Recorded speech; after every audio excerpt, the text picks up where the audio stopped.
Alors dans ce module, on va attaquer le growth hacking. Mais d'abord, je vais vous parler de qu'est-ce que c'est le growth hacking, du moins pour moi. Parce que j'ai l'impression que plus ça va, quand on a commencé à parler du growth hacking, tout le monde était d'accord pour dire c'est le marketing, mais encore au-dessus, c'est au-dessus du marketing. Et j'ai l'impression maintenant, c'est carrément devenu un truc, c'est limite les développeurs qui font du growth hacking, etc.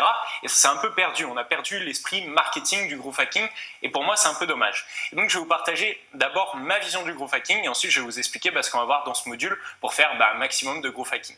Alors déjà, j'aimerais vous parler d'une histoire qui pour moi symbolise parfaitement ce que c'est le growth hacking, c'est l'histoire d'Hotmail. Donc tout le monde connaît Hotmail, c'est une boîte de messagerie, tout ce qu'il y a de plus standard, mais ils ont fait un truc en particulier qui a tout changé pour l'histoire de leur entreprise et donc pour l'histoire d'Hotmail. En fait, tout a commencé il y a quelques années. Donc au tout début de Hotmail, ils cherchaient un investisseur. Ils avaient développé tout le système de boîte de messagerie, etc., un peu comme Gmail. Donc c'était des développeurs, ils avaient développé tout ça. C'était terminé, et là ils voulaient faire le lancement de ça. Et eux, ce qu'ils cherchaient du coup, c'était un investisseur pour apporter le côté marketing, pour avoir des centaines de milliers d'euros à dépenser en marketing, pour faire connaître tout simplement leur boîte de messagerie. Et donc qu'est-ce qu'ils ont fait? C'est qu'ils ont commencé à contacter des investisseurs, etc. Et ils en ont trouvé un. Il y a quelqu'un qui a posé 300 000 euros sur Hotmail. Donc ils étaient trop contents et tout, ils se sont dit bon, qu'est-ce qu'on va faire avec ces 300 000 euros au niveau marketing pour faire connaître notre adresse de messagerie, etc. et tout, qu'est-ce qu'on va faire? Et donc l'investisseur a posé les 300 000, il est parti, il leur a dit voilà, je vous fais confiance. Et donc pendant plusieurs semaines, ils ont réfléchi de qu'est-ce qu'ils allaient faire, où ils allaient dépenser cet argent en marketing pour bien entendu faire connaître leur adresse mail.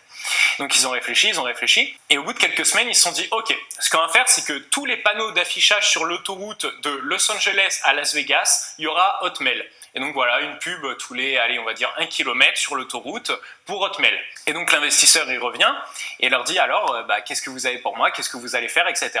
Et là, il leur parle de l'histoire de l'autoroute où ils vont acheter un panneau d'affichage tous les X mètres, etc. Et là, l'investisseur, il dit attendez, je viens de vous donner 300 000 euros et vous, tout ce que vous allez faire, c'est louer pendant une semaine tous les putains de panneaux d'affichage tout le long de l'autoroute. Il dit non, vous allez surtout pas faire ça, ça c'est une connerie monstre.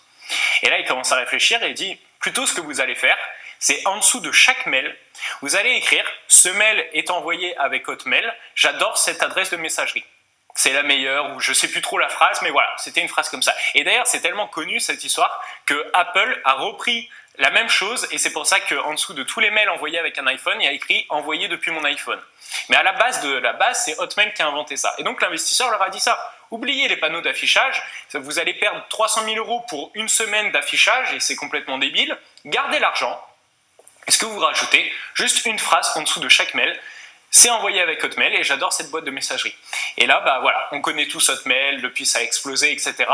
Et tout ça grâce à une petite phrase juste en dessous de chaque mail, juste une petite phrase. Et c'est tellement connu, ça a tellement bien fonctionné pour Hotmail que même Apple a repris ce concept en mettant envoyé depuis mon iPhone.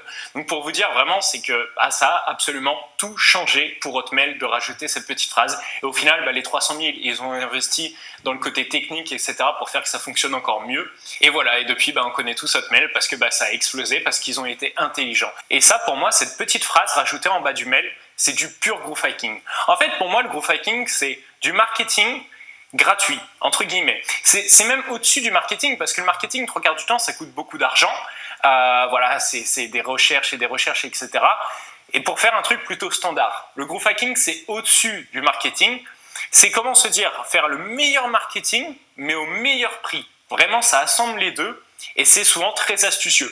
Je vais vous donner un deuxième exemple, c'est Netflix. Donc Netflix, ok, ça pèse des milliards à l'heure actuelle, mais ils font des pertes également de milliards chaque année. Donc voilà, c'est une boîte qui ne peut pas se permettre de dépenser des millions et des millions à faire n'importe quoi. Et donc ils cherchaient à faire la promotion de leur nouvelle série, Better Call Saul. Donc c'est l'histoire d'un avocat, un peu véreux, etc. Enfin voilà, c'est plutôt fun parce que c'est un avocat qui est un peu au-dessus des lois. Et voilà, c'est une série plutôt cool. Et ils cherchaient à faire la promotion de cette série-là.